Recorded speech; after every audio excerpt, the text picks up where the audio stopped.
Hello everyone, my name is Ryan. Some of you know me as John Doe. I'm right here in Tokyo, Japan. Now, just when we think that our friends at TEPCO could not be any more slimy and any more corporatist and capitalist, well, they found a way to take it to a new level, okay? Now, the TEPCO has refusing to pay the 10.55 billion yen, which comes to about $106 million, for the decontamination work around the crippled Fukushima nuclear power plant, known as Genpatsu, here in Japan. Now, here's what they say, right? They're claiming they are under no legal obligation to do so, to pay for jack shit concerning decontamination cleanup, right? Their exact quote from a TEPCO official says that we don't know whether those costs were covered by the Special Measures Law. Now, what is the Special Measures Law? Well, the Special Measures Law was something passed which required the TEPCO to pay for decontamination cleanup related to Fukushima meltdown. All right. Now, of course, the Environmental Ministry, which is not in favor with Prime Minister Shinzo Abe, disagrees with them, obviously. They say the money is part of a 14.9 billion yen in decontamination costs that TEPCO is required to pay under that Special Measures Law to, of course, deal with radioactive substances, which is poisoned everywhere around that plant since March 2011, on the exact day that the meltdown started. All right, but they don't want to have none of that. Okay, TEPCO don't want to do none of that. They're playing legal games here, right? They're saying, "Oh, the law is vague." Actually, it's not. Okay, now let's get into this a little bit here and look at some details coming from Asahi Shimbun. All right, now based on the Special Measures Law, the ministry in November 2012 demanded TEPCO pay at least 7.6 billion yen in decontamination cost for the period until March 2012. Of that amount, 1.7 billion yen is for the central government's work in what they call special areas. Now, these are areas that the government has deemed could possibly be saved, or areas that are extremely contaminated and need immediate cleanup efforts. All right, those are, of course, around Fukushima NPP. All right, so they're demanding that, right? Back in November, and TEPCO was dragging a ball and refused to do anything about it. Okay, but it gets better.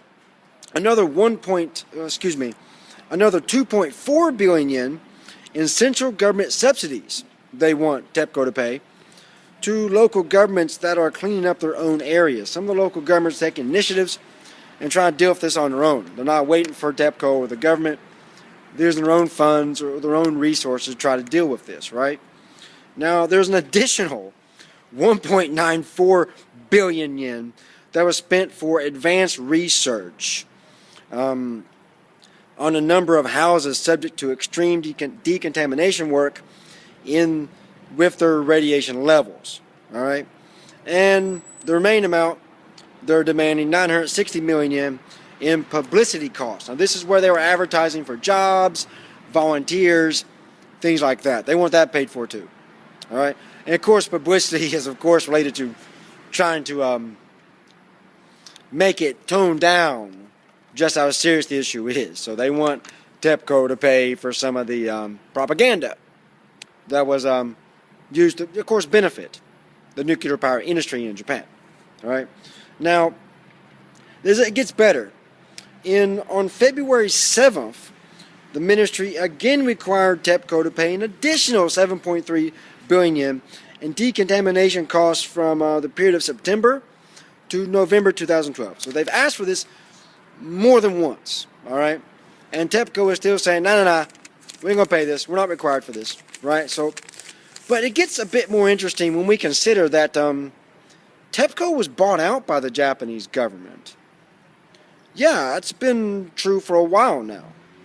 And also, when that happened, at the shareholders meeting, the government proceeded to replace all the VPs including the CEO, with high-ranking government bureaucrats. Okay, so it appears here the government of Japan is fighting with itself over what to do. They put these bureaucrats in control, they get all this corporate power and influence, and they turn on their masters. Alright, that is a bit hilarious and quite ironic, okay?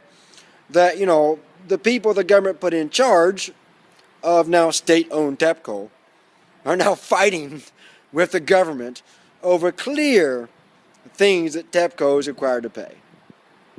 So there's a bit of humor to this, apart from the disgusting nature of it all. So, of course, pass this video around and get this one out a bit. And leave your comments in the comment box below and make a video response if you want to. And of course, if you haven't subscribed to the Ghost Layers Report, go ahead and do so. There should be a link somewhere around here, okay? So until next time, this is me, Ryan, here in Tokyo, Japan, checking out.